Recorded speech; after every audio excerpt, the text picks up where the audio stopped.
రాష్ట్ర మానవ హక్కుల కమిషనర్ను ఆశ్రయించిన ముత్యాలమ్మ ఆలయం బాధితులు ముత్యాలమ్మ ఆలయం వద్ద తమపై లాఠీచార్జ్ చేసిన పోలీసులపై చర్యలు తీసుకోవాలని ఫిర్యాదు చేసిన బాధితులు వెంకటేష్ సాయి అన్నారు.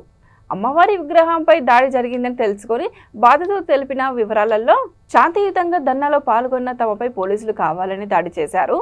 లాఠీచార్జ్ చేసిన పోలీసు అధికారులను సస్పెండ్ చేయాలని బాధితురాలు కోరారు.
నా పేరు జి వెంకటేష్. నేను పికెట్లో ఉంటాను. నేను ఒక అమ్మవారికి ఒక పూతరాజు చేస్తాను. అమ్మవారికి అట్లా జరగడం వల్ల నేను కొంచెము బాధాకరంతో అక్కడికి వెళ్ళినాను. సైడ్లో నిల్చిన వాళ్ళని కూడా పోలీసు వాళ్ళు అనవసరంగా దాడి చేసిరు. వాళ్ళకు కూడా సపోర్ట్ చేసినాము, ప్రజలకు కూడా చెప్తున్నాము. అయినా కానీ వీళ్ళు పోలీసులు మా మీద చాలా బలంగా కొట్టేసారు. ఇది చాలా ఇబ్బందిగా ఉన్నది మాకు. ఈ ప్రభుత్వం కూడా ఎటువంటి చర్య తీసుకుంటలేదు. మాకు ఇట్లా అవడంతో మన బండి సంజయ్ గారు, కిషన్ రెడ్డి గారు, మాకు కార్పొరేటర్ రామకృష్ణ వీళ్ళంతా స్పందించారు. మళ్ళీ వేరే గవర్నమెంట్ లేరా, మళ్ళీ ఇందుకు ఇంత అన్యాయం జరుగుతుంది, మళ్ళీ వాళ్ళు ఎటువంటి చర్య తీసుకుంటలేరు. ఇది మాకు చాలా బాధాకరము. అందుకే మేము ఇక్కడ కంప్లైంట్ ఇవ్వడానికి వచ్చినాము. మాకు న్యాయం జరగాల. హిందువులకు ఇట్లా అవుతుంది, మళ్ళీ మాకు సమస్య బయటికి రావాలి. ఇమ్మీడియట్లీ సస్పెండ్ చేయాలి. నా మీద అనవసరంగా దాడి చేసిన వాళ్ళని ఇమ్మీడియట్లీ సస్పెండ్ చేయాలి. మాకు జరిగిన బాధ వానికి తెలిసేటట్టు గవర్నమెంట్ యాక్షన్ తీసుకోవాలి.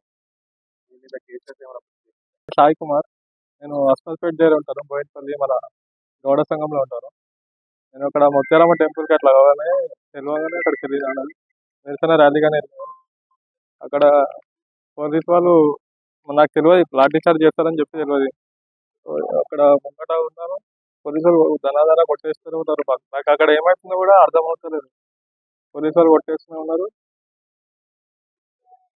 ముత్యాలమ్మ దేవాలయం గత 13 తారీఖు ఏదైతే దుండగుడు దాడి చేసిండో దానికి నిరసనగా అక్కడ బంద్కి కాలిచ్చారు యావత్ సమాజం. అక్కడికి అందులో ఏం జరుగుతుంది అని చూడడానికే విక్టిమ్స్ వెంకటేష్ సాయి అక్కడ చేరుకున్నారు. ఇంకా విక్టిమ్స్ చాలా మంది ఉన్నారు. ఆ విక్టిమ్స్ చేరుకున్న వాళ్ళ మీద దాడి జరిగింది. ఏదైతే పోలీస్ వాళ్ళు దాడి చేశారు, పోలీస్ వాళ్ళ దాడి చేసిన దానికి సంఘటనగా ఉమెన్స్ రైట్స్లో ఇలా కంప్లైంట్ చేయడం జరిగింది. ఉమెన్ రైట్స్ వాళ్ళు స్పందిస్తూ డీజీపీకి కంప్లైంట్ చేసి దాని తర్వాత ఉమెన్ రైట్స్ స్కీమ్ అని చెప్పారు. అలాగే మేము మార్నింగ్ నుంచి ఇక్కడే ఉన్నాము. డీజీపీకి కంప్లైంట్ ఇచ్చి ఆ ఎక్నాలెడ్జ్మెంట్ తీసుకొని ఇక్కడ కాపీ చేయడం జరిగింది. ఉమెన్ రైట్స్కి మేము చెప్పడం ఏంటంటే, ఎక్కడైతే ముత్యాలమ్మ దేవాలయంలో యావత్ హిందూ సమాజం మొత్తము దాన్ని బాధపడుతుంది. ఒకటితో దుండగుడు వచ్చి తన్నడం జరిగింది. ఇంత దేవి దేవతలు ఏదైతే వెంకటేష్ ఉన్నాడో ఆయన ప్రతి సంవత్సరము ఆయన సొంతంగా పోతరాజు వేషం వేస్తాడు. ఆయన ఆ బాధ తట్టుకోలేక అమ్మాని తన్నినని చెప్పి ఆయన బాధతో వచ్చి అక్కడ ఆయన బాధతో ఉన్నాడు. బాధతో ఉండేసరికి హుటాహుటిగా పోలీస్ డిపార్ట్మెంట్ వారు వచ్చి మనం నెత్తి మీద కొట్టడం అనేది దీన్ని తీవ్రంగా ఖండిస్తున్నాము. అలాగే సాయి అతను గిట అక్కడికి వచ్చినాడు. అక్కడికి వచ్చి నిలబడి చూస్తున్న వారి మీద దాడి చేసిరు. దాడి చేసితో పాటు దాదాపు 70 మంది మీద క్రిమినల్ కేసులు పెట్టడం జరిగింది. అటెంప్ట్ మర్డర్ అంటే నెత్తి మీద వలగొట్టిన